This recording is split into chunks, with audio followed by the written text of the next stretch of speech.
কাজ কাম নাই? সারাক্ষণ থেকে বন্ধু বান্ধবদের সাথে আড্ডা দিতে থাকেন, এগুলো তো ভালো ছেলের লক্ষণ না। বিয়ে করতে হবে না আপনাকে, বউ পালতে হবে না। এই মেয়েটা কে? ঝড়ের গতিতে সব কিছু বলে গেল। আমি তো এবারে চিনি না, এই মেয়েটা কে? চিনিস না মানে? এই সারা এলাকার লোকজন জানে এই মেয়েটা তোরে পছন্দ করে, আর তুই বলছিস যে চিনি না। আচ্ছা, এভাবে আর কতদিন ডুবে ডুবে জল খাবি বলতো? আর একটু সময় দে না আমাকে। তোর এভাবে সময় নিতে নিতে দেখবি তোর জায়গা অন্যজন নিয়ে গেছে। তার থেকে সময় থাকতে থাকতে এখনই মনের কথাটা বলে দে। আমি তো আমার মনের মানুষকে প্রতিদিন আমার মনের কথা বলি। কি আপু, তোকে আজকালকে একটু অন্যরকম লাগতেছে। তুই কি আবার নতুন প্রেমে টেমে পড়লি নাকি? তুই না অনেক পেকে গেছিস, যা পড়তে যা। শোন, আজকে কিন্তু তোকে চিঠিটা দিতেই হবে, কোনোভাবেই মিস করা যাবে না।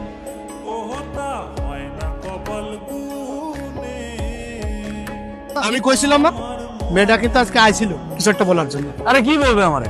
এই দিক দিয়ে হয়তো বা যাচ্ছিল, অট্টকল দেখার আগে নেই। আমি শিওর, শুধু শিওর না, অভার শিওর ওই মেয়ে তোকে কিছু বলতে আসছে। কোনো মেয়ে আছে নাকি তোর পছন্দের? তাহলে আমি বিয়ের প্রস্তাব নিয়ে যাই, তোর বিয়ে দিয়ে আমি তোর দুলা ভাইয়ের কাছে মালয়েশিয়া চলে যাই। আমার বিয়ে নিয়ে তোমার তো মাথা ব্যথা কেন? আর তোর সমস্যাটাকে বিয়ে করতে আমার সেটা বলতো। দেখো, আমি যখন সময় হবে তখন আমি ঠিকই বিয়ে করবো, তোমার তো টেনশন করা লাগবে না। আপনি তো আমাকে ভালোই ফলো করেন, কিন্তু কিছু বলেন না। আমি আপনাকে ফলো করি সেটা আপনি জানলেন কি করে? তার মানে আপনি আমারে ফলো করেন?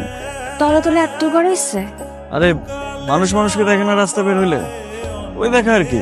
প্রেম টেম করেন নাকি? প্রেম করি নাই, কিন্তু প্রেমে পড়ছি। আপনি কি কিছুই বুঝেন না? না বুঝাইলে বুঝবো কিভাবে? আই অটো আসেন তো। আপনারা তো রাগ করে ফেললেন।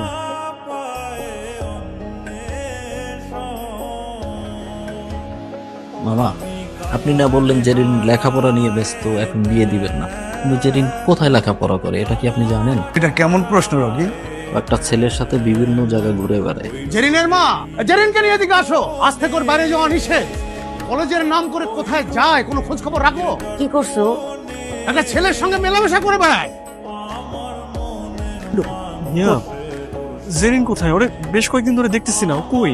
আমিও তো বলতে পারতেছি না ওর কি হয়েছে। ও তো ফোনও ব্যবহার করে না যে ওর একটা খোঁজ নিব। দেখো, নেহাল তোমার বান্ধবীকে অনেক পছন্দ করে।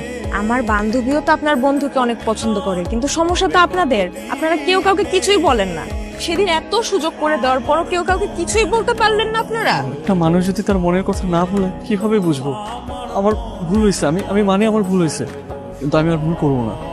আমি ওকে সরাসরি বিয়ের প্রস্তাব দিব। দরকার হলে আমার বোনকে ওর বাসায় পাঠাবো, আর না হলে তুমি ওকে প্লিজ আমার সামনে একটু এনে দাও। আমি প্রয়োজন ওকে নিয়ে পালিয়ে যাব। প্লিজ কালকে ওকে আমার সামনে আনার একটু ব্যবস্থা করো। আমাদের ভালোবাসাটা শুরু হওয়ার আগে যেন শেষটা হয়ে যায়। কি এত জরুরি দরকার? তুই জানিস না কি হয়েছে? নেহাল ভাইয়া তো তোকে অনেক পছন্দ করে। এখন আর পছন্দ করে কি হবে? বাসা থেকে তো বাইরে হতে পারবো না। এখন কি হবে মানে? তোরা দুজন বাসায় কথা বলবি? এখন বাসায় কথা বলার লাভ আছে? রকি ভাই যে কাণ্ডটা করছে, না দিবে আমার বাসা থেকে বাইরে হইতে, না পারবো তার সাথে কথা বলতে। আমার তো বাসার মধ্যে আটকায় রাখছে।